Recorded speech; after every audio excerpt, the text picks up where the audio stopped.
ditangkap, Tugimin ditangkap, teman Jibril ditangkap. Siapa teman Jibril? Itulah tadi itu, Lia Eden. Yang saya heran begini, kalau Jibril ditangkap oke lah, kalau Israel bisa nggak ditangkap? Ya? Baru-baru ini keluar lagi nabi palsu di Sulawesi Selatan, namanya Paruru. Na'udzubillah min dzalik. Begitulah negara kita. Saya teringat kata hadis Nabi, bada'al islamu ghariban wa sayaudu ghariban. Dulu kata Nabi, waktu saya membangun Islam ini, Islam dianggap asing.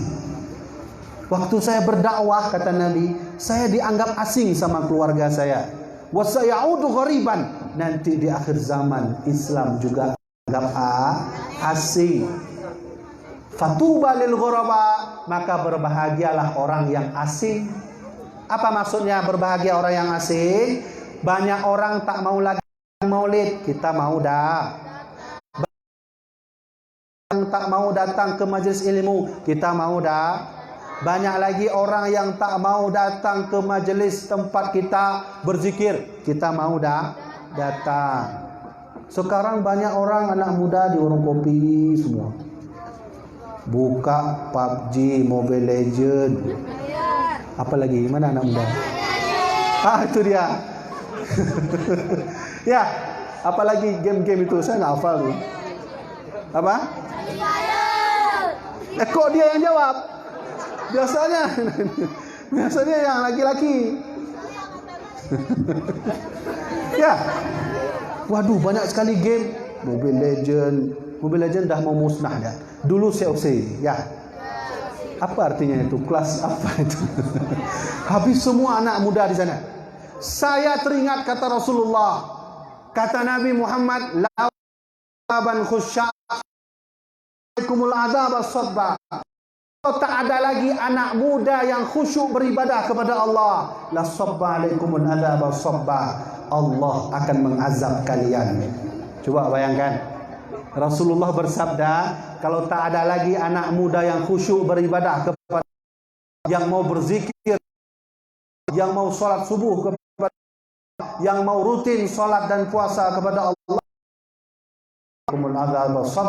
sungguh Allah akan mengazab kalian. Beruntunglah ayah-ayah yang anak ayah-ayah, ibu-ibu.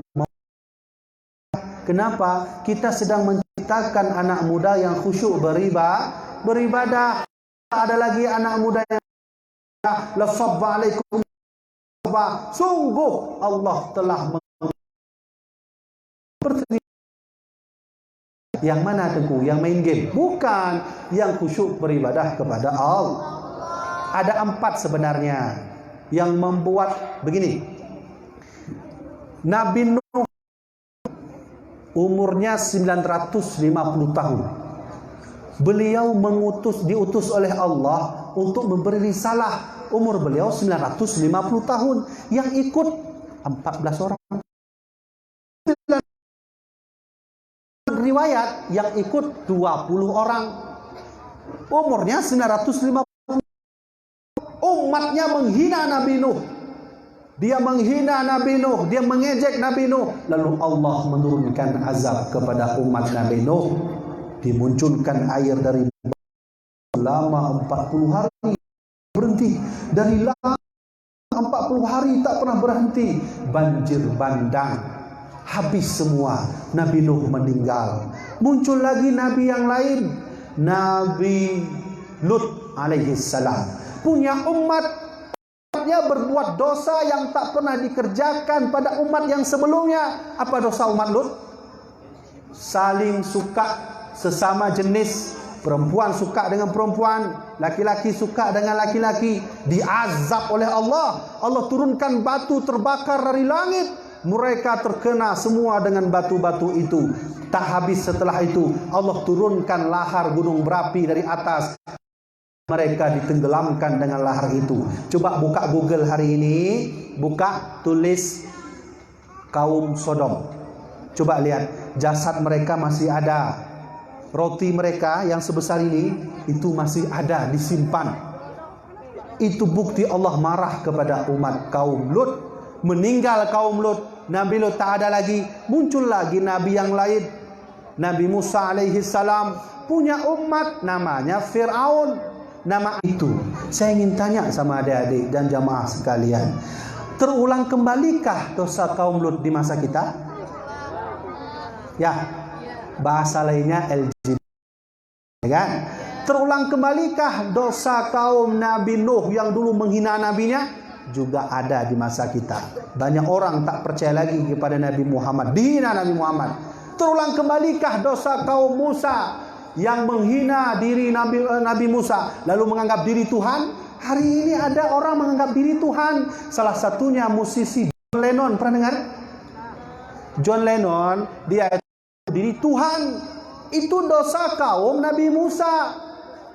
Nabi Musa punya umat berbuat dosa, Allah turunkan azab. Nabi Nuh punya umatnya berbuat dosa, Allah tenggelamkan dalam banjir bandang. Nabi Musa juga demikian, Nabi Isa juga demikian. Umat dia berbuat dosa, Allah kirimkan batu dari atas menuju ke bawah. Lalu semua itu terulang di masa kita. Pertanyaannya, kenapa Allah tak mengazab kita? Dosa kaum Lut terulang di masa kita. Dosa kaum Nabi Musa terulang di masa kita. Dosa kaum Nabi Nuh terulang di masa kita. Pertanyaannya, kenapa Allah tak mengazab kita? Ternyata jawabannya ada pada 4 orang. Coba dengar baik-baik. Adik-adik, kalau jumpa dengan 4 orang ini, salam, berterima kasih kepada mereka, karena 4 orang inilah yang menahan amarah Allah. Allah sejak dulu marah dengan kita. Banyak itu sudah menyebar kemana-mana sudah. Itu dosa kaum Lut. Tak jadi marah karena ada 4 orang. Yang pertama kata Rasulullah, syuyukhan rukka. Kalau kalian berjumpa dengan syuyukhan rukka, datang kepada mereka, Pak, terima ini selamat dari azab Allah. Siapa itu syuyukhan rukka? Orang tua yang tak mampu lagi bersujud, dia bersujud di tengah malam. Dia mau menangis di tengah malam. Dia mau ruku di tengah malam. Dia mau bersujud di tengah malam. Orang itulah yang membuat Allah tak jadi marah. Syuyukhan rukka. Yang kedua, yang membuat Allah tak jadi marah, kata Rasulullah, syababan khusya'. Siapa? Anak-anak muda khusyuk beribadah, malam Jumat baca dalail, kemudian dia ajak teman-temannya majelis ngaji, dia datang ke teman-temannya majelis zikir. Orang-orang itu kata Rasulullah akan menahan amarah Allah. Yang ketiga, subyanan ruddak, anak kecil yang masih menyusu kepada ibunya, itu yang membuat Allah tak jadi marah. Yang membuat Allah tak jadi marah adalah bayi yang masih menyusu kepada ibunya. Lantas apa yang terjadi hari ini? Ibu pergi jadi anggota DPRK, bapak jadi dokter. Anak kemana pergi? Ke laut. Seharusnya bayi yang baru lahir itu disusui. Sekarang tak ada lagi. Sudah ada formula. Ayahnya jadi dokter, emaknya jadi anggota DPRK. Pergilah dua-duanya kerja, tinggal anak. Yang diinginkan oleh Rasulullah itu subyanan rudda, anak kecil yang menyusu pada ibunya. Kita terbalik. Hari ini anak kecil dibuang di tempat sampah. Coba lihat. Begitu mirisnya udah kita di akhir zaman. Ada kalanya kita mati dimatikan oleh Allah bukan karena kiamat, ada kalanya kita mati karena kiamat. Subyanan rudda, anak kecil dibuang di tempat sampah, digigit oleh nyamuk. Yang Rasulullah minta itu subyanan rudda, anak ibu tak jadi marah. Maka bahasa kita anak kecil itu kecil.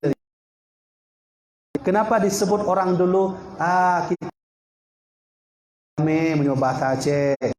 Untuk jame itu maksudnya apa? Sudah datang tamu. Tamunya itu berupa malaikat kecil. Adik-adik sekalian, jangan remehkan anak-anak kecil yang belum balik, yang masih menyusu pada ibunya. Kenapa? Anak-anak kecil itu bisa melihat yang gaib.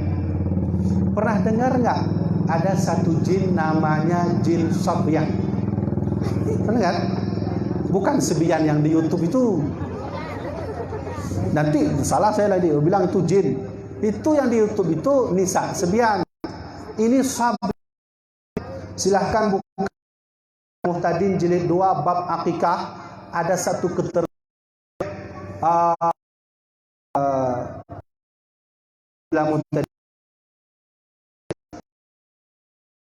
jin bernama Sabian. Adik-adik, ada kejadian dulu salah seorang ayah, dia bawa anak. Dia cerita, Tengku, anak saya setiap sore, kalau sudah setiap sore selalu nangis. Kemudian tengah malam juga nangis. Kenapa, Tengku? Masalahnya nangisnya itu bukan relatif.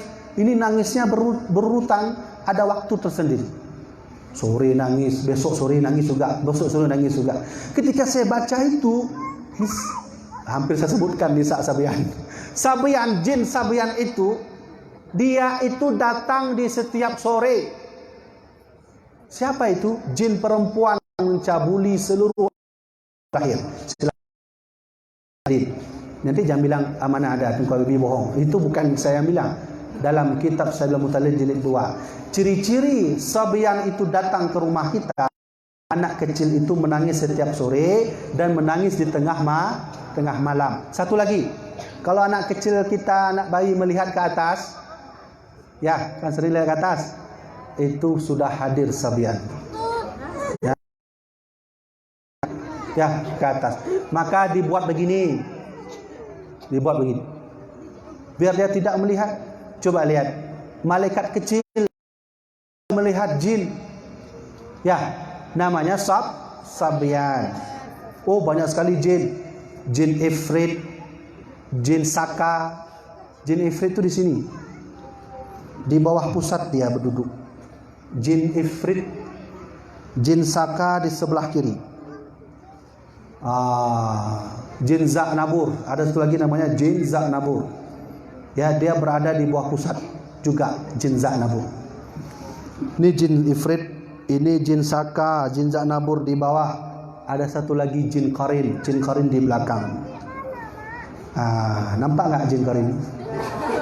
Saya pernah mimpi, ada suara datang ke mimpi saya. Katanya, kamu seperti jin, namanya jin Mumtaz, jin perempuan. Entah betul entah enggak, tak tahu. Pokoknya saya pernah mimpi ada satu jin yang ikut saya terus, namanya jin Mumtaz, dia perempuan. Sama Abuya Syekh Mudawali. Abuya Mudawali Putra Barin. Ya. Wah, ini kayaknya bukan model lagi, dah bahas jin dah. Jin Putra Barin. Jin Putra Barin itu dia sering mengaji sama Abuya, selalu duduk di ujung. Dia bawa daun kelapa basah. Dia bawa itu. Pernah di suatu malam Abuya Mudawali sedang mengajar, kata Abuya Mudawali, tugas wahai murid, coba kejar jin saya sebentar. Wah, terkejut semua orang. Kok kejar jin? Ciri-cirinya jin itu bawa daun kelapa basah. Maka ada satu murid bangun, dia kejar itu.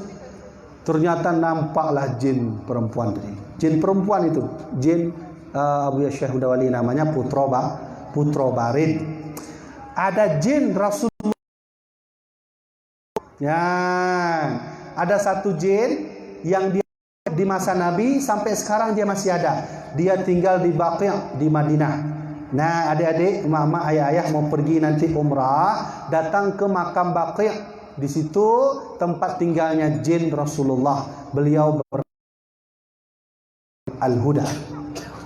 Nama jin Rasulullah adalah Habib Al-Huda. Umurnya sudah 1400 tahun. Jin paling muda itu hidup 1000 tahun. Meninggal paling tua adalah 3000-4000 tahun. Itu jin Habib Al-Huda. Ya, Tengku, kalau nggak nampak gimana? Tidur aja malam di kuburan itu, nanti nampak. Insya Allah nampak. Kalau nggak nampak juga, saya kasih tahu caranya. Buka Al-Quran, buka surat Al-Jin, duduk tengah malam sendiri. Buka surat Jin, baca 3 kali. InsyaAllah datang. Tengku kok jauh kali temanya, itu masalah jin. Ya, kita bukan itu. Malaikat kecil kita yang bayi ini, dia bisa melihat malaikat dan bisa melihat jin. Maka kata Rasulullah, yang diminta oleh Nabi Muhammad itu sebyanan rudda, anak kecil yang masih menyusu. Itu yang membuat Allah tak jadi marah. Yang terakhir, bahaiman rudda, anak hewan yang masih mencari makan di tempatnya. Gajah tempatnya di hutan, ikan tempatnya. Jangan ditukar, di hutan, gajah di laut.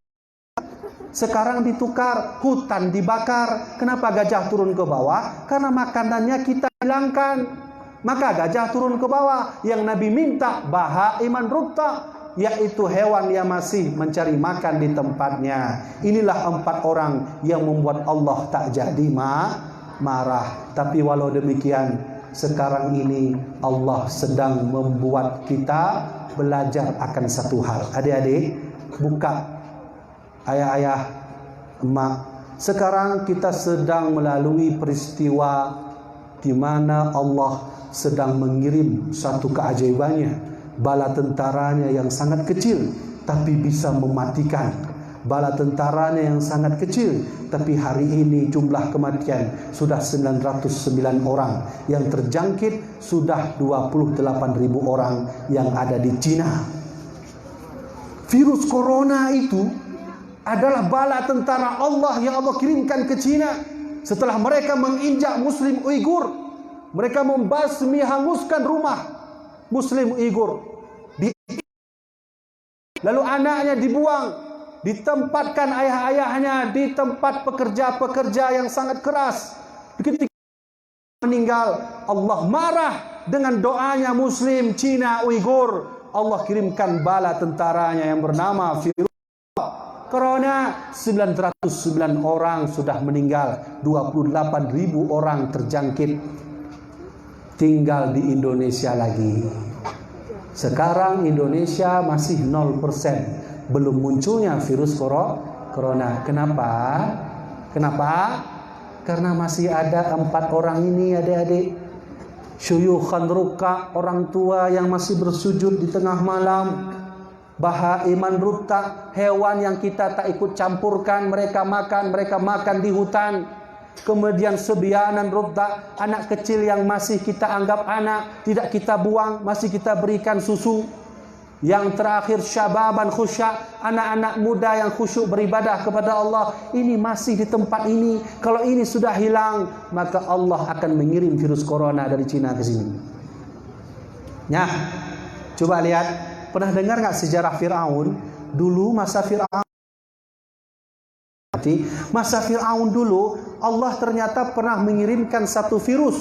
Tapi virusnya bukan virus corona.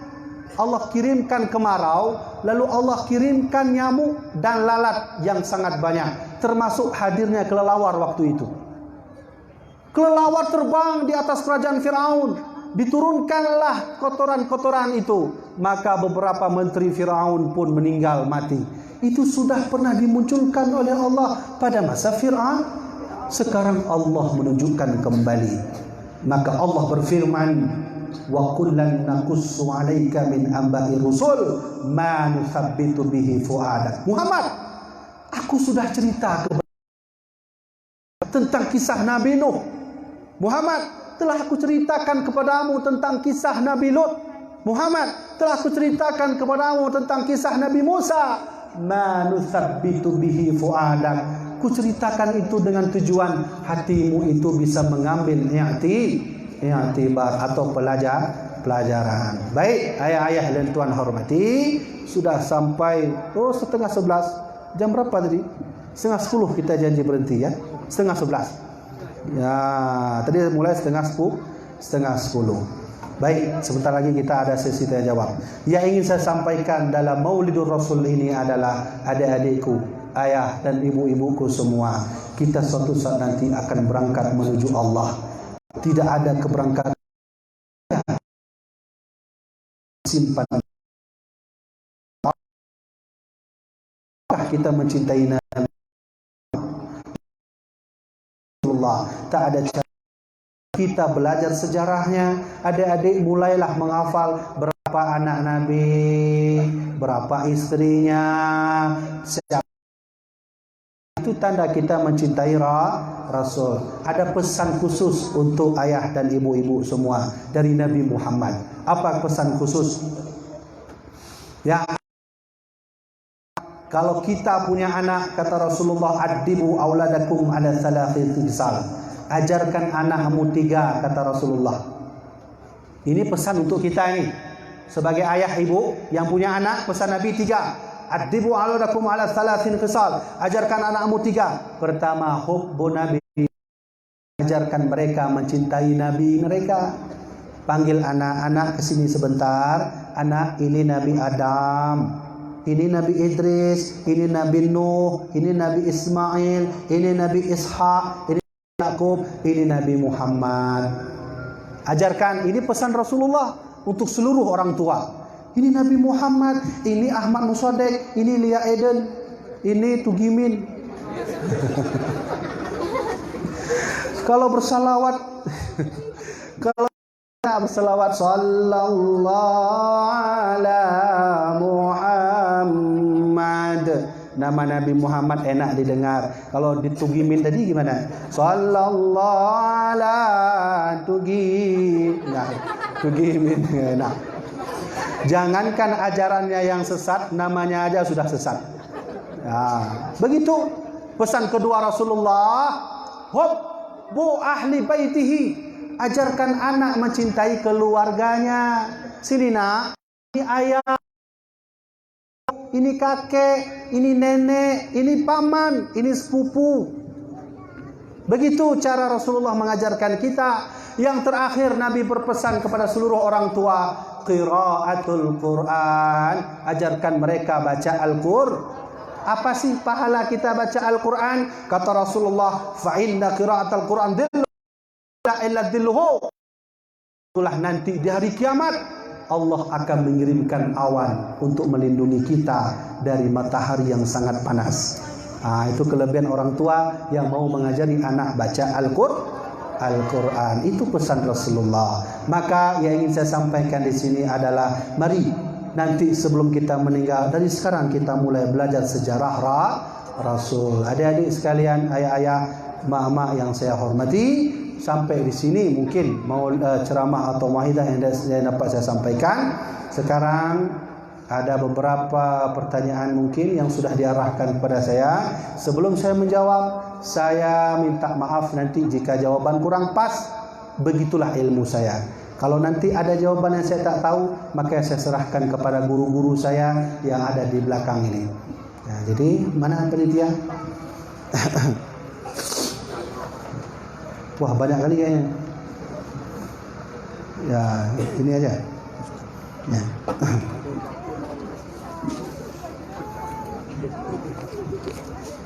Bismillahirrahmanirrahim. Bagaimana cara agar dapat membedakan bahwa aliran Ahlussunnah wal Jamaah atau aliran tersebut adalah aliran Wahabi? Sedangkan Wahabi juga berkulitkan Ahlussunnah wal Jamaah. Ya, ini namanya taqiyah. Di dalam ajaran Syiah itu ada namanya taqiyah.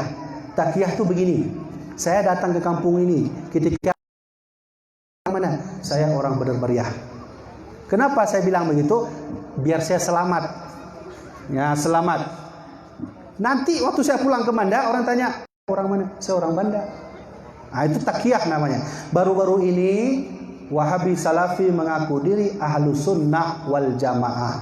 Kita itu nggak tahu terkadang apa sih bedanya Wahabi dengan Ahlussunnah wal Jamaah. Ahlussunnah wal Jamaah itu menganut 4 dalil. Dalil Quran, dalil hadis, dalil qiyas. Ini apa nih? Ini rock and roll. Ini ijma' Quran, hadis, ijma' qiyas.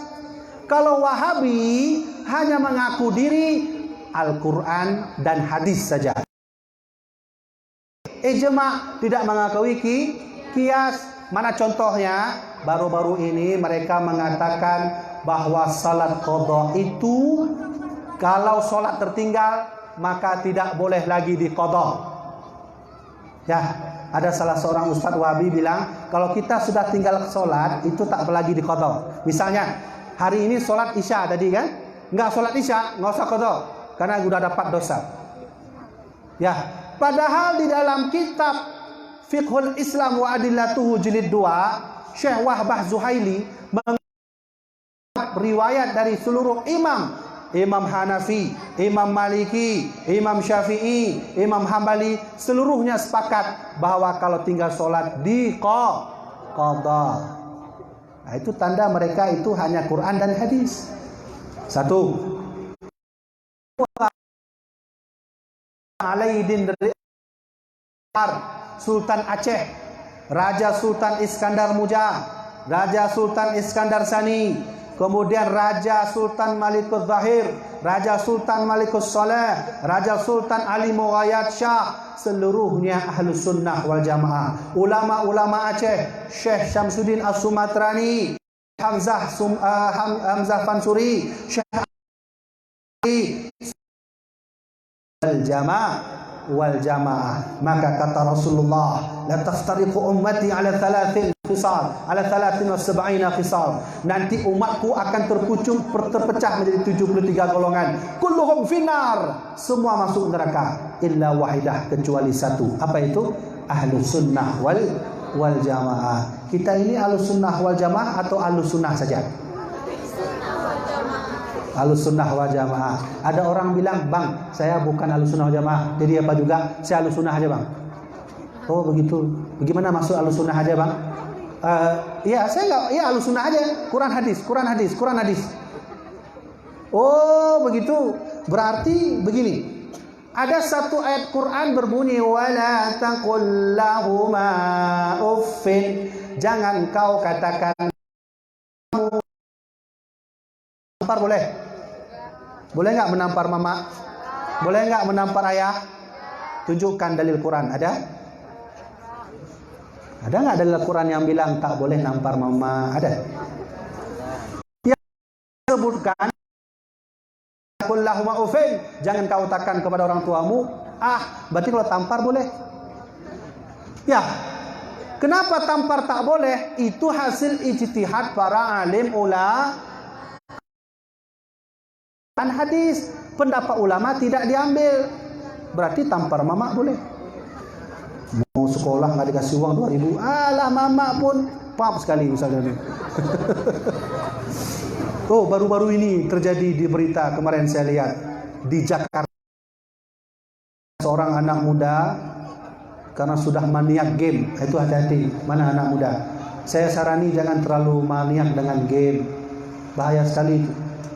Jadi di Jakarta itu ada anak muda, dia minta beli pulsa, gamenya sudah habis, minta beli paket, nggak dikasih sama mama, dia ambil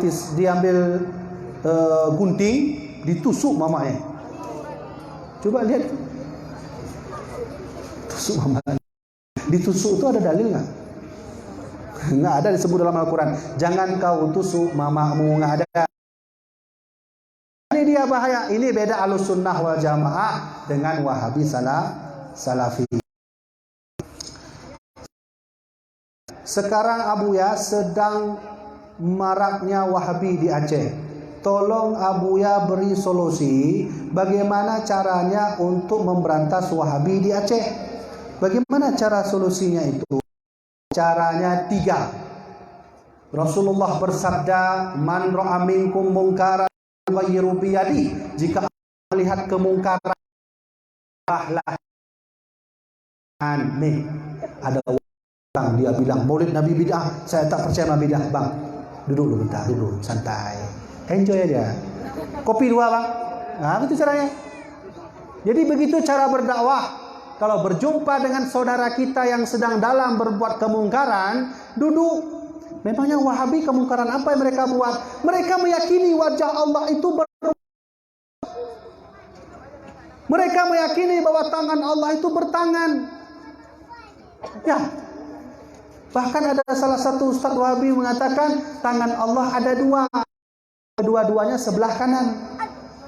Masa tangan Allah ada dua, kedua-duanya sebelah kanan? Ketika Ahlussunnah wal Jamaah yang begitu itu kafir. Oke, bang, pesan kopi dua, duduk. Baik, ayo kita musyawarah.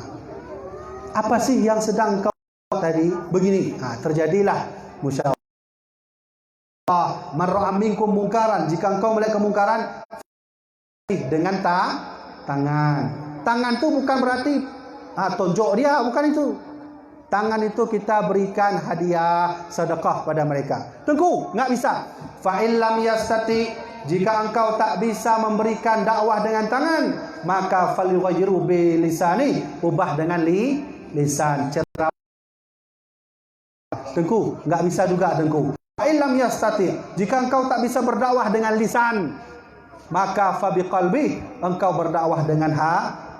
Angkat tangan berdoa, ya Allah, mudah-mudahan saudaraku itu engkau berikan hidayah. Begitu cara kita berdakwah. Sudah, saya lihat jamaah sudah mulai mengantuk-ngantuk. Ini kita. Assalamualaikum. Wahabi sesat. Ini kok Wahabi semua nih? Wahabi sesat. Wahabi sesat. Kalau bagaimana dengan Muhammadiyah? Tolong Abuya jelaskan perbedaannya. Muhammadiyah itu pendirinya Kiai Haji Ahmad Dahlan.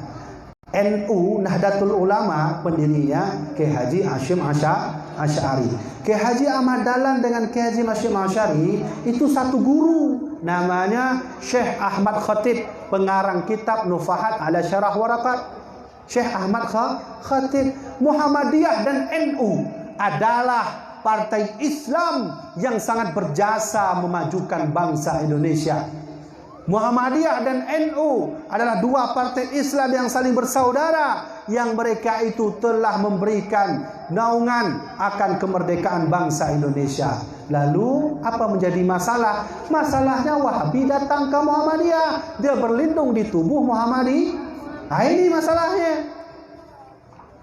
Ya, kita tak masalah kunut. Tengku, Muhammadiyah nggak baca kunut. Kamu Tengku baca kunut? Baca. Dia tak baca terserah. Itu masalah khilafiyah.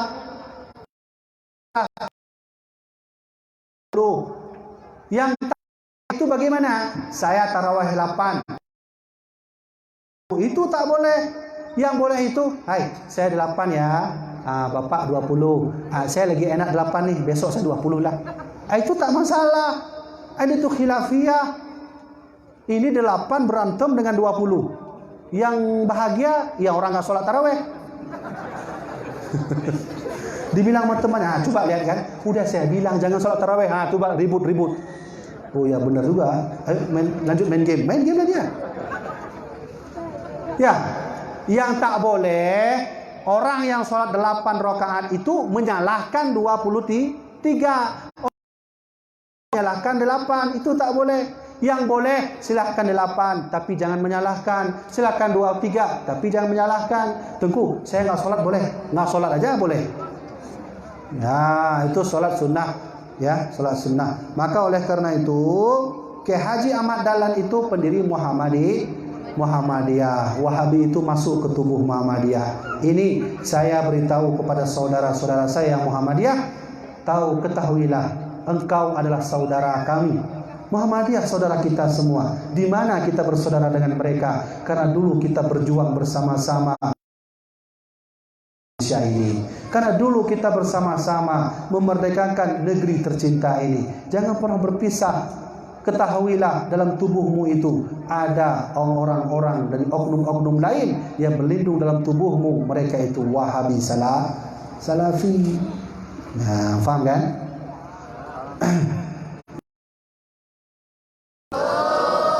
Yang betul.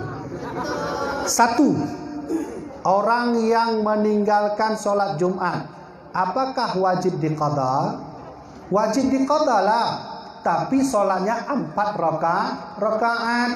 Ada seseorang datang ke masjid, Assalamualaikum warahmatullahi, Assalamualaikum warahmatullahi. Dia baru datang, waduh udah telat. Itu kalau udah begini gimana? Niat sholat duhur. Sholli fardhu dhuhri arba'atin lillahi ta'ala Allahu akbar. Tunggu, tadi saya nggak sholat subuh. Sholat subuh dulu. Usolli fardhu subhi raka'ataini lillahi ta'ala Allahu akbar. Ya, dahulukan yang tertinggal baru yang adaan. Walaupun ada ulama lain mengatakan dahulukan yang adaan, yang tunai baru yang qada. Faham kan? Jadi tinggal sholat Jumat maka ganti dengan qada sholat duhur, niat sholat duhur. Yang kedua, dalam niat sholat Jumat apa niat Jumat qada? Sholat niat Jumat usolli fardhu Allah. Nih cara niatnya. Allah sholli fardhu Jumati raka'ataini adaan ma'muman lillahi ta'ala Allahu akbar. Begitu cara niatnya. Tengku ada orang datang nggak pakai niat, dari rumah dia datang, baru datang Allah Akbar. Itu gimana tengku itu? Kalau kita Allah kan lama kan? Kenapa lama? Karena baca niat. Ada yang model begini. Allah. Ada yang saya lihat, ada yang model diputar. Allah. Ya, diputar. Waduh, macam-macam orang sholat. Bagaimana seharusnya sholat yang saat takbiratul ihram? Menurut Imam An-Nawawi di dalam kitab Syarah Al-Muhadzab, beliau berkata, kalau bisa sholat itu waktu sudah berdiri, baca niat dulu. Niat dilafatkan. Usolli fardhu dhuhri arba'atin adaan ma'muman lillahi ta'ala. Waktu sudah mulai Allah, baca lagi niat, tapi dalam hati. Usolli fardhu dhuhri dalam hati. Baru akbar. Nah, itu pendapat Imam Nawawi yang sebelum sholat atau waktu takbir. Waktu. Begitu caranya ya. Maka kalau telat sholat Jumat ya ganti qada. Sholat 4 rakaat zuhur. Ya, begitu caranya. Sudah. Kemudian assalamualaikum, waalaikumsalam.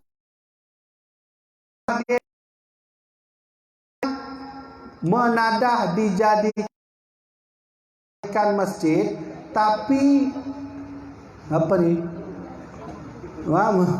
Mengadakan kalau panitia bentar. Ya, apa macam.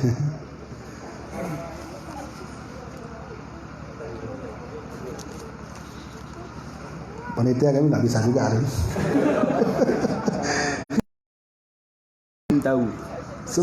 Sebelum tahu. Mengangkat sebelum tahu. Ya, berarti bagaimana hukumnya menasah dirikan masjid, tapi mengangkat. Masyarakat. Masyarakat belum tahu itu sudah menjadi masjid dan kegiatan sehari-harinya masih seperti biasa. Ya, betul. Kayak curhat dia tanya nih. Bagaimana kan masjid? Kalau menasar dia ke masjid, alhamdulillah. Tapi masyarakat itu nggak tahu. Masyarakat sudah puluhan tahun dianggap itu menasah. Pihak masjid udah bilang itu masjid. Ya, bagaimana tuh? Ya terus gimana? Kan nggak masalah kan? Yang menjadi masalah Jumat. Waktu mendirikan Jumat dalam masjid. Nah, itu bagaimana? Ada kriterianya. Harus hadir desa 40 orang itu orang asli desa, atau bahasa kami di Banda Aceh Orkamsi, orang kampung sini. Datang. Maka syarat Imam Syafi'i itu harus 40 orang salat Jumat. Begitu caranya. Ini kan masalahnya Tengku Imum nggak bilang apa-apa dia bahwa munasah udah ada di masjid. Ini salahnya bukan masyarakat nih, salahnya Tengku Imum. Telepon Tengku Imum, Pak, kenapa jadikan masjid? Kami kan suka menasah, karena menasah enak ngerokok, masjid nggak bisa. Bisa contoh gitu. Telepon, kasih tahu, insya Allah tak apa itu. Ya, sudah. Kemudian selanjutnya. Assalamualaikum warahmatullahi wabarakatuh. Waalaikumsalam. Tengku, apakah merokok haram? Iya. Waduh, gimana saya jawabnya ini? Nanti waktu saya bilang haram, ayah-ayah marah sama saya. Jadi saya jawab bagaimana? Bainahuma, di antara keduanya. Nah, begini aja. Saya jawab bagaimana almarhum Abuya saya. Di suatu hari saat saya mengantarkan mobil Abuya berangkat ke bandara, ada salah seorang murid bertanya, Abuya, apa hukum jual rokok? Makruh. Ya, bukan saya jawab. Kata Abuya makruh. Tapi kalau dijual terus, jual terus, jadi itu kata almarhum Abuya. Lain Abuya Nasir. Almarhum Abuya Nasir, wah, nggak ada rokok nggak bisa ngajar. Pokoknya kalau mau ngajar wajib ada rokok depan. Nah itu Abuya Nasir. Beliau kalau udah beli, anda beli rokok yang awalnya Abuya Nasir beli rokok Samsu, 5 Samsu dibeli sama muridnya. Ngajar. Wah surah beliau. Abuya Nasir yang muda wali, yang ahli mantik. Beliau pandai kali ini akalnya. Maka beliau punya teman TN, wah semua temannya orang gila. Ah, itu Abuya. Terus bagaimana? Kami mau gimana Tengku? Kami ini ayah-ayah yang ngerokok bagaimana? Nggak tahulah saya jawab. Udah bingung saya. Jawaban bagaimana Abuya tadi ya? Abuya almarhum ayah saya tadi. Assalamualaikum.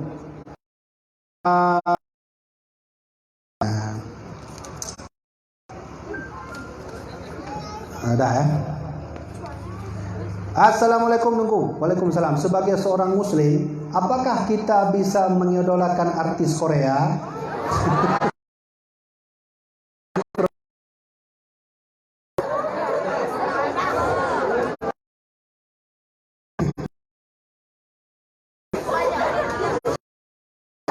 Kalau dari ya kan, nanti kita dibilang homo, ini perempuan nih. Adik-adikku atau ibu-ibu, coba dengar baik-baik. Kalau kita bersandar orang yang punya jabatan, orang itu dia jatuh dari jabatannya, maka otomatis kita jatuh. Kalau kita bersandar dengan orang kaya itu miskin, maka kita jatuh. Kalau kita bersandar dengan pejabat negara, mereka pensiun, kita jatuh. Kalau kita bersandar dengan Allah yang tak akan pernah mati, Allah akan hidup seluruhnya, akan hidup selama-lamanya, maka kita juga tidak akan pernah mati. Cinta kita kepada Allah akan hidup selama-lamanya. Maka buanglah cinta itu, beri cinta itu kepada Allah dan Rasulullah.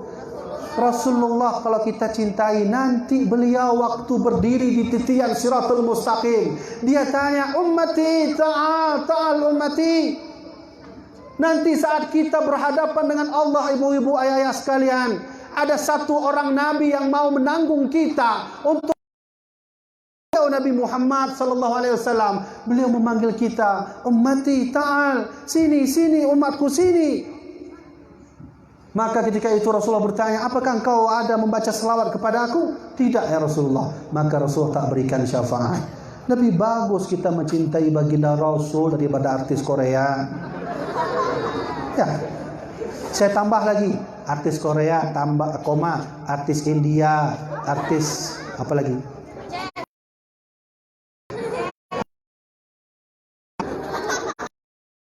Adik-adik ya, mulai sekarang kalian belajarlah sejarah Nabi.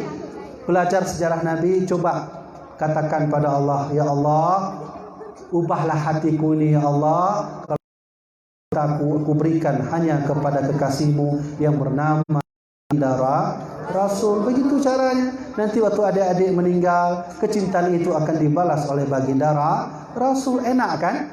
Hai, Abu Lahab tadi, ya. Abu Lahab waktu senang Muhammad anak Abdullah dikasih oleh Allah hadiah. Kalau kalian mencintai artis Korea, apa selamat dikubur? Mana ada selamat? Makin disiksa oleh Allah Subhanahu wa taala. Lee Min Ho itu orang mana dia dulu? Lee Min Ho, siapa lagi artis Korea? Sudah ya. Assalamualaikum Abi. Apabila di suatu masjid dipergunakan sebuah alat pengukur ya, arah kiblat, pengukur arah kiblat, dan hasilnya posisi kiblat miring dari biasanya, lalu terjadi kontroversi antara jemaah, lalu apa sebaiknya yang dilakukan? Apakah ikut ikut miring atau tetap, dan bagaimana dengan pahala solat kita, berpengaruhkah? Terima kasih Tengku. Ya. Apakah begini, dulu saya pernah mendengarkan penjelasan almarhum Abuya. Ini kiblat. Sudah terjadi khilafiyah. Ada yang bilang, "Hai, kiblat bukan ke sini sikit." Alah, nggak ada ke sini. Kenapa nggak ada? Tadi malam saya mimpi ke sini. Udah khilafiyah dari situ. Bagaimana cara mengatasi itu? Abuya dulu menjawab, kita itu tak wajib tepat sekali menghadap kiblat. Saya ulangi lagi. Tidak wajib kita menghadap kiblat itu tepat langsung ke Ka'bah sana. Kenapa? Karena kita berada di Indonesia, sedangkan Ka'bah di Arab Saudi. Maksudnya bukan menyeleweng begini juga. Ya, salah-salah sedikit itu tak apa gitu maksudnya. Tapi Ka'bah wajib dada ini menghadap ke Ka'bah, nggak boleh miring sedikit. Tapi kalau miring sedikit, itu tak apa. Tengku, udah saya bilang Tengku nggak dengar juga. Saya ditampar sama Tengku Imu, misal contoh gitu. Lah kita bersama masyarakat musyawarah. Allah berfirman dalam surat Asy-Syura, "Wamruhum syura bainahum." Ajarkan mereka musyawarah, duduk musyawarah. Tengku, sudah musyawarah juga. Yang A bilang nggak boleh, yang B bilang boleh. Bagaimana caranya? Caranya mudah. Rasulullah bersabda, ya, "Idza ahadukum ikhtilafan." Jika engkau berselisih pendapat, ya, fa'alaikum bisawadil a'zam. Pilih pendapat yang mayori. Gitu caranya. Yang bilang 10 orang, yang bilang tak boleh 1 orang. Pilih yang 10. Itu caranya. Paham kan? Jangan ribut, nanti bahagia orang nggak sholat. Senang kali, alhamdulillah saya nggak sholat. Coba lihat, itu orang sholat. Orang sholat sudah beribut. Sudah, kita mendoakan kita tidak orang tua kita. Apa hukumnya? Ibnu Adam inqata amaluhu. Jika mati anak manusia, terputus seluruhnya amal-amalnya. Illa bisalatin, kecuali 3. Salah satunya walidun saleh yad'ulah. Kedua orang tua. Berarti yang harus kita doakan dulu adalah orang tua. Bagaimana cara berdoa? Terserah. Ya Allah, ibu saya kemarin curhat minta beli Innova, kasihlah Innova untuk ibu saya. Dikasih nggak? Nggak dikasih. Oh, berarti kalian nggak percaya sama Allah.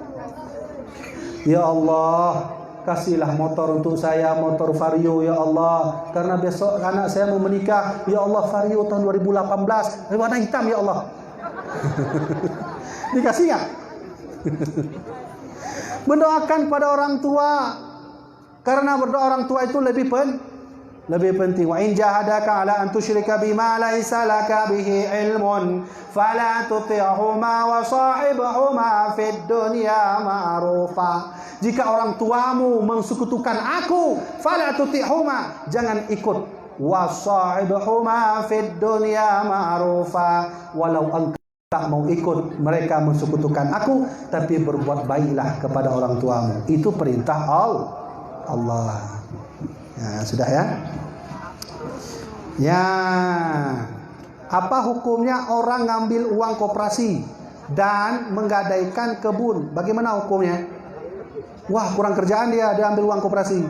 Untuk apa dia ambil? Fatwa Abuya Syekh Muhammad Wali Al-Khalidi di dalam kitab Al-Fatawa. Beliau menjelaskan mengambil uang dari koperasi, menerima uang dari koperasi itu hukumnya haram. Kenapa? Ada unsur riba. Tengku, saya ada koperasi tapi tak ada riba, silahkan. Tapi kalau ada unsur riba, jangankan mencuri uang koperasi, mengambil saja atau diberikan itu fatwa Buya Muda Wali. Jangan bilang saya nanti. Siapa bilang itu? Tunku Habibie. Mana dia? Udah pulang. Jegat, bunuh. Wah, bukan saya bilang tuh. Ya, itu Buya Muda Wali ya. Wah, banyak kali. Assalamualaikum Buya. Bagaimana cara menghilangkan penyakit hati? Ya, inilah gara-gara nonton Korea tadi. Penyakit hati. Suruh sholat tak mau, suruh puasa tak mau, Korea terus. Nah, ini penyakit hati. Malam kemarin ada orang tanya sama saya, Tengku, apa hukumnya di satu kampung tak mengadakan dakwah sekalipun? Saya bilang itu tanda kiamat. Ada satu kampung dakwah maulid tak mau buat, dakwah Isra Mi'raj tak mau buat, itu tanda kiamat. Allah berfirman, فَفِي قُلُوبِهِمْ مَرَضٌ فَزَادَهُمُ اللَّهُ مَرَضًا. Jika hambaku diberi oleh Allah, jika aku berikan kepada mereka hatinya sakit, aku berikan sakit yang lebih-lebihan lagi. Kalau kita sakit hati, maka kita mati, maka kita akan menjadi hamba Allah yang dilaknat olehnya. Pertanyaannya, bagaimana cara memperbaiki hati? Saya jelaskan pertanyaan Syekh Al-Fathul Musil dalam kitab Al-Mursyidul Amin. Fathul Musil pernah berkata, dia bertanya kepada muridnya, muridku sini sebentar, saya ingin bertanya. Baik, apa kata Fathul Musil? Alaysa bil asyarbu wal kalbu yamut. Wahai muridku, kalau perut ini tidak dikasih minum, yamut, matikah manusia? Nggak dikasih makan, mati nggak? Mati. Maka dijawab oleh murid, mati ya guru. Kadzalikal qalbu. Juga kalau hati tak diberi makannya, maka dia akan bertanya, apa makanan hati wahai guru? Al-ilmu, menuntut itu dia. Ayolah mari kita datang. Man salaka tariqan fihi ilman sahalallahu tariqan ilal jannah. Siapa yang menuntut ilmu, dia berjalan menuntut ilmu, maka Allah membuka jalan menuju surga. Ya. Assalamualaikum warahmatullahi wabarakatuh. Satu, bagaimana dengan akidah Wahabi dan bagaimana ciri-ciri ajaran mereka? Akidah Wahabi ciri-cirinya mereka ada wajah, mereka Allah itu duduk di atas aras nih. Ini misalnya aras nih. Nah, ini. Mana ada aras kelapa Bu? Ya, misal ini kelapa aras. Nah, ini Allah, misal contoh ya. Menempel begini. Ada ayat suci Al-Qur'an, Ar-Rahmanu 'alal 'arsy istawa. Allah itu bersemayam di atas aras. Bersemayam itu Wahabi bilang dia duduk di atas aras menempel. Bagaimana akidah Ahlussunnah wal Jamaah? Itu hukumnya kafir. Kalau aras berarti Allah butuh makhluk. Nanti ada orang tanya, "Hai, luas sekali aras tuh. Allah nggak mungkin aras kecil. Kalau aras kecil hancur." Nah, kan udah lain pertanyaannya.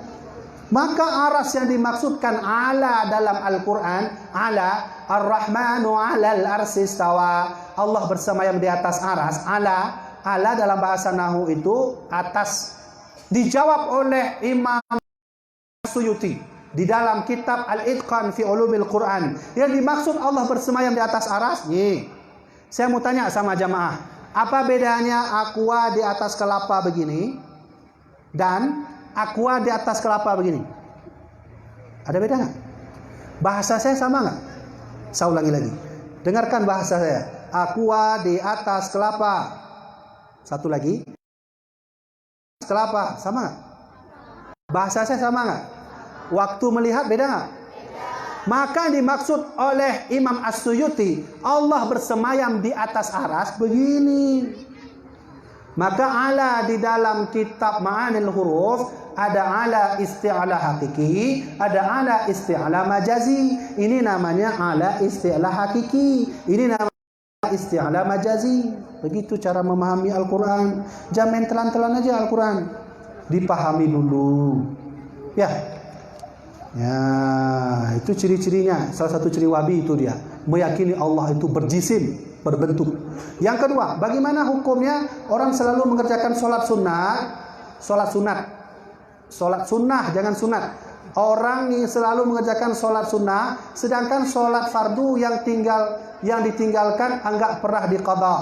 Abuya Syekh Mudawali dalam kitab Al-Fatawa berkata bahwa kalau ada orang yang sibuk sholat sunnah meninggalkan sholat wajib, maka sholat sunnah itu haram. Haram. Kenapa haram? Kan sholat tengku. Begini aja lah. Saya pinjam uang sama salah satu jamaah di sini, 2 juta. Saya bilang, bang, saya balikan minggu depan ya. Oke. Minggu depan, besoknya kan jadwal saya bayar. Saya pinjam sama orang sebelah sini, jamaah ibu. Pinjam saya 2 juta bentar. Kemudian saya ya ibu itu daripada ayah ini. Mana yang lebih cocok seharusnya?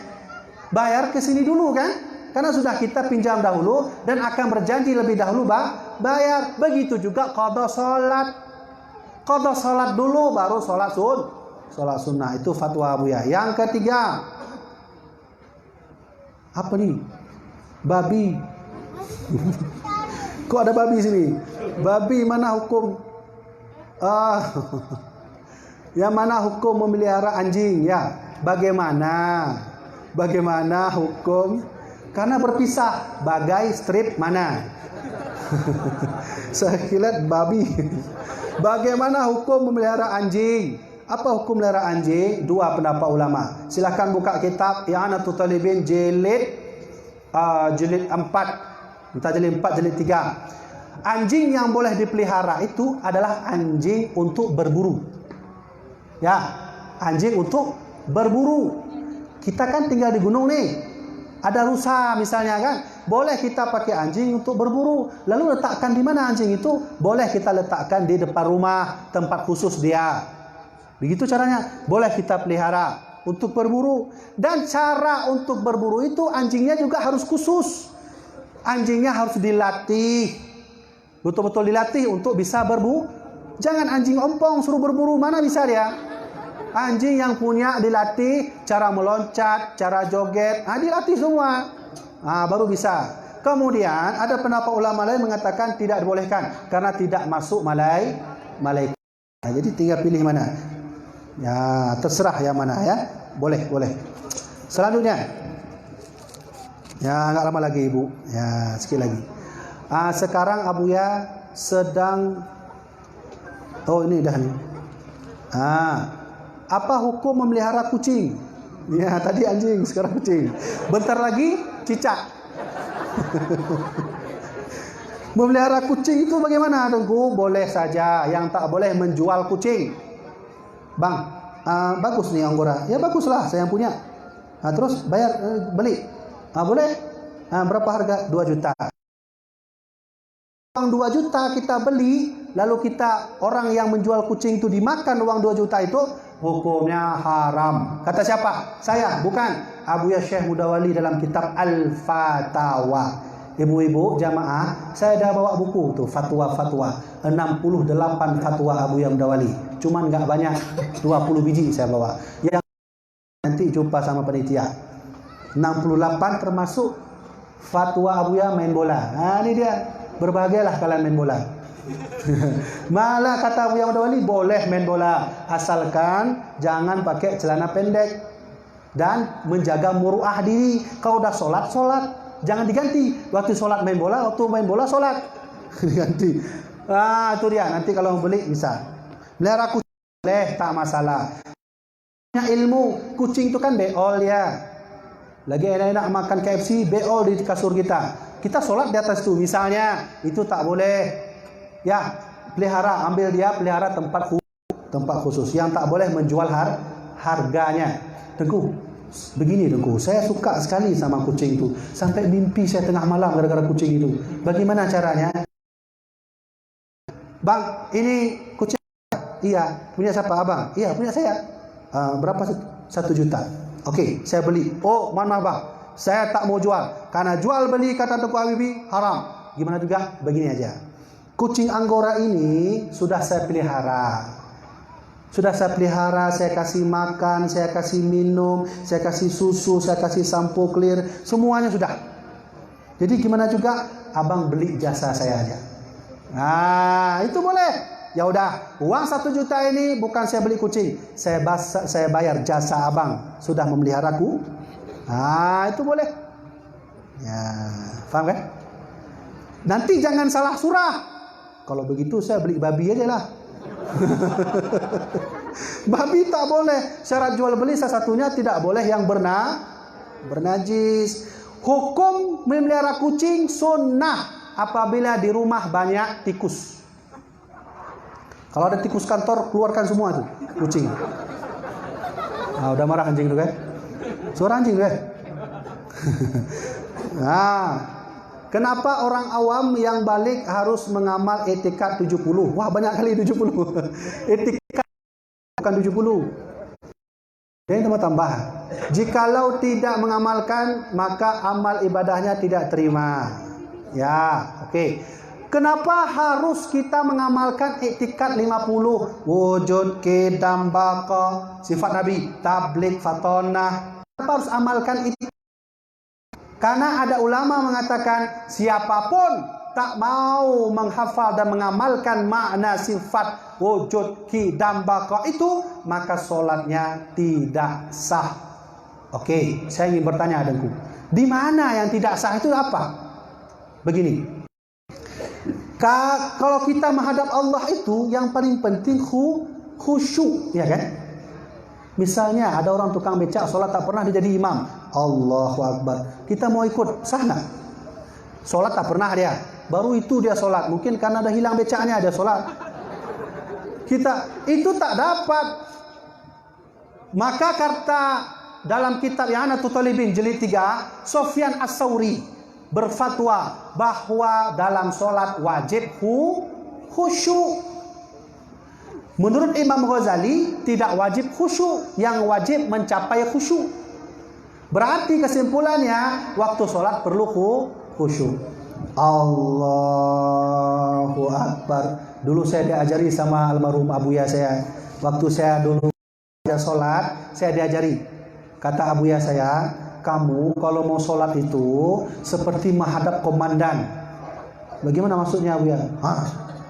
Berdiri tegak. Allahu Akbar. Saya ingat sekali surah abuya itu. Harus tegak. Allahu Akbar. Buku. Allahu Akbar. Nah, gitu dia. Cara sholat khusyuk itu begitu yang pertama. Yang kedua, Nabi bersabda, "Ubud rabbaka ka'annaka tarah, fa in lam takun tara fa innahu yarak." Kamu harus beribadah seolah-olah kamu melihat Allah. Fa in lam takun tara, jika engkau tak bisa melihat Allah. Begitu cara khusyuk. Nah, untuk mendapatkan ilmu khusyuk harus belajar tauhid, yaitu sifat 50. Begini. Banyak orang yang meremehkan sifat 50. Alhasil apa yang terjadi? Baru-baru ini terjadi di daerah Aceh Besar.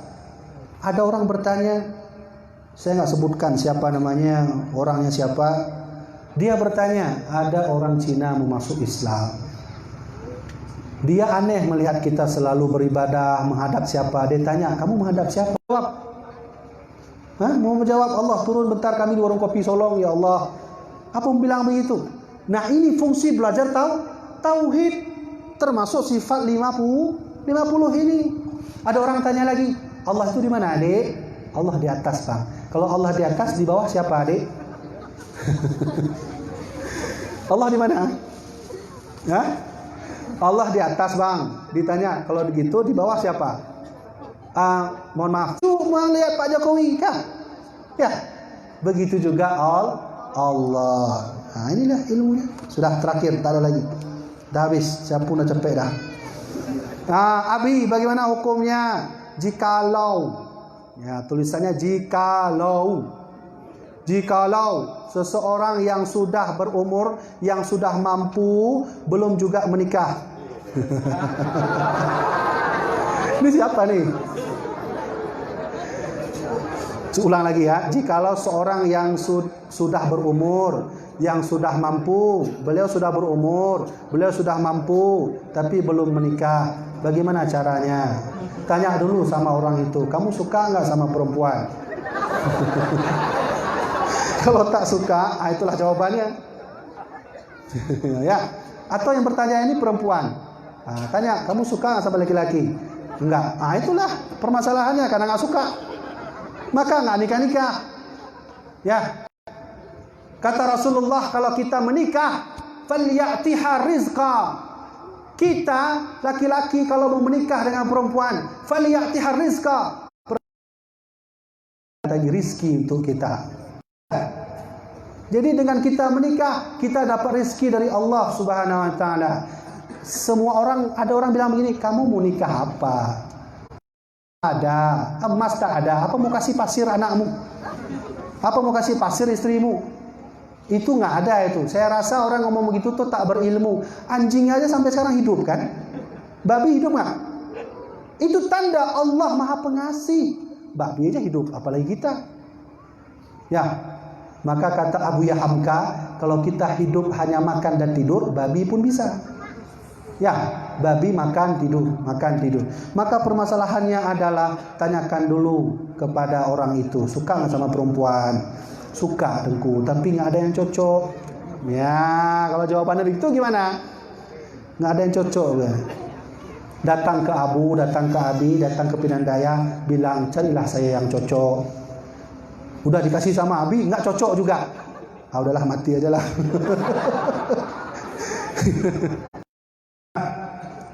Nah, saya kasih karakter yang dijelaskan oleh Nabi.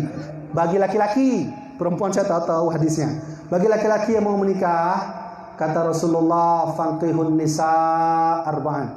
Nikahilah perempuan karena empat, lima liha, wali nasabiha. Nikahi perempuan, tinjau perempuan itu dulu hartanya. Ya, wali jamaliha, kecantikannya. Ini untuk laki-laki ini. Maka saya hadap wali jamaliha karena cantik. Jangan cantik kali, jangan jelek sekali. Karena dalam kitab Sabilal Muhtadin makruh orang yang kenapa? Terjadi fitnah yang bahaya kami laki-laki. Mau sholat nggak jadi sholat. Dalam kitab Sabilal Muhtadin, perempuan yang terlalu buruk mukanya juga makruh sholat di masjid. Kenapa? Jadi fitnah. Lihat tuh tongkos-tongkosnya. Mau kamu sama dia? Misalnya gitu. Lima liha kata Rasulullah karena harta, wali jamaliha karena cantikannya, wali nasabiha karena nasabnya. Nasab bagaimana? Dari keturunan Tengku, dari keturunan ulama, wali diniha karena agamanya. Setelah Nabi bersabda itu, fatfar bizatid din fa innahu yarak. Pilihlah yang agama karena agama itu yang lain. Perempuan yang agamanya Tengku, dia nggak ada harta, ada agama, ambil. Dia nggak agak cantik, ada agama, ambil. Ya, ada sahabat Nabi nama Julaibib. Julaibib itu sahabat yang paling pendek, jelek, hitam. Alhasil dia dinikahkan oleh Allah dengan perempuan yang sangat cantik. Ketika itu dia masuk ke dalam surga, lalu istrinya itu dapat salam dari surga. Itu dia, lima liha, wali nasabiha, wali jamaliha, wali diniha. Tengku, ada nggak yang empat itu? Saya maulah. Kalau ada kasihlah saya, Tengku. Kalau ada ngapain saya kasih? Ustaz Somad selalu bilang begitu dalam ceramahnya. Kalau ada empat-empatnya ngapain saya kasih? Paham kan? Paham adik-adik? Mana yang mau nikah? Nikah terus, ini mau kiamat ntar lagi. Imam Mahdi sudah hadir. Oh, jangan main-main. Imam Mahdi sudah hadir. Nanti kalau Imam Mahdi udah nelpon kita, gimana? Ini saya di Syria, pergi sini. Nggak ada lagi nikah-nikah itu. Mana ada lagi? Nah, maka yang muda-muda nikahlah. Nikah yang paling pas umur laki-laki 25 tahun. Tengku, yang ini bagaimana? Ini nggak tahu saya nih apa jawabannya. Nantilah duduk sama saya berdua. Nah, saya kasih jawaban yang pas. Ya, baik. Ada lagi? Tak ada. Dah habis. Ya? Dah habis. Setengah 12 sudah. Nah, jadi jamaah dirahmati Allah Subhanahu Wa Taala. begitulah cara sistem dakwah yang bagus dan efektif. Dakwah beginilah yang paling bagus. Kenapa? Kita bisa interaktif, bisa bertanya tentang ilmu pengetahuan selain daripada kita mendengarkan ceramah dari para ustaz, para tengku atau para abu. Baiklah, jamaah dirahmatillah Allah Subhanahu wa taala, ibu-ibu, adik-adik dirahmatillah Allah. Mungkin sekianlah dapat saya sampaikan. Apa yang saya sampaikan itu mudah-mudahan saya minta kepada Allah bisa saya amalkan dan bisa diamalkan oleh jamaah dirahmatillah Allah Subhanahu wa taala. Sekarang sebelum kita tutup, mari kita baca doa. Mudah-mudahan dengan doa yang kita panjatkan ini diridai oleh Allah, oleh Allah, diberi syafaat dari Rasulullah sallallahu alaihi wasallam. Bismillahirrahmanirrahim. Alhamdulillahi rabbil alamin. Hamdan yuafi ni'amahu wa yukafi'u mazida. Ya Rabbana lakal hamdu kama yanbaghi li jalali wajhikal karim wa 'azimi sultani. Allahumma salli ala sayyidina Muhammad wa ala ali sayyidina Muhammad. Allahumma صراط الذين أنعمت عليهم غير المغضوب عليهم ولا الضالين.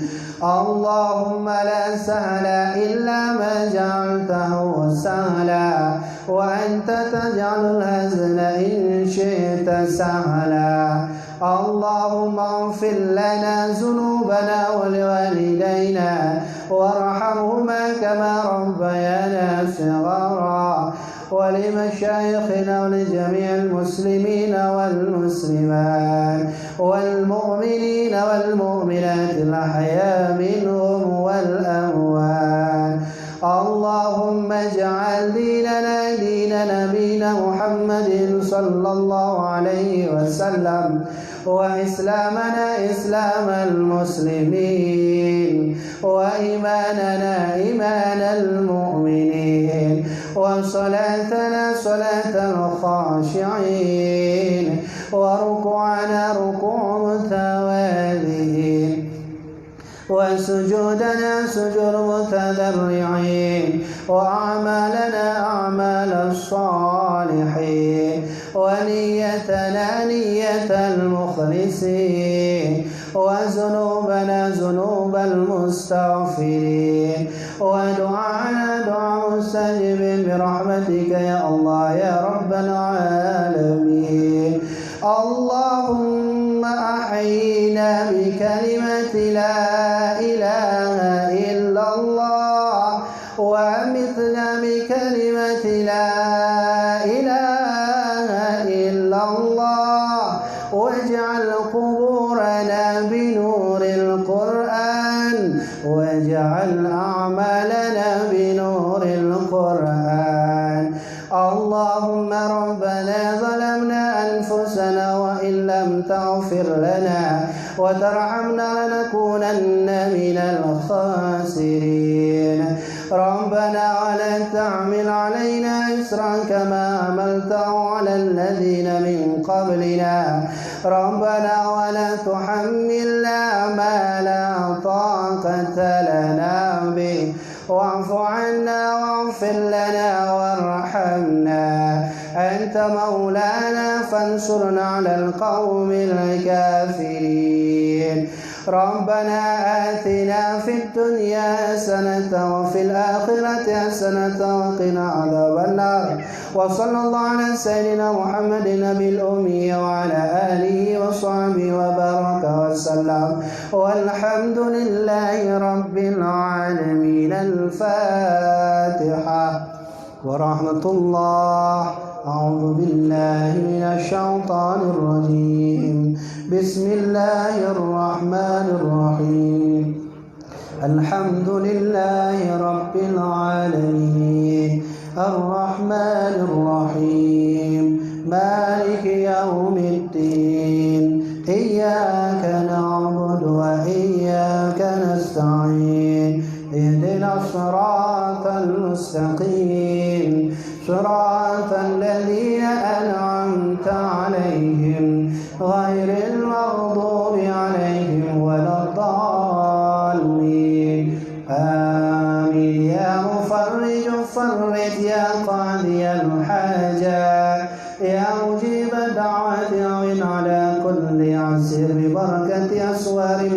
القرآن العظيم دعواهم فيها سبحانك اللهم وتحيتهم فيها سلام وآخر دعواهم عن الحمد لله رب العالمين صلى الله على محمد صلى الله عليه وسلم صلى الله على سيدنا محمد صلى الله عليه وسلم صلى الله على محمد يا ربي صل عليه وسلم. Jadi mengenai buku, saya ada buah buku, dua jenis buku.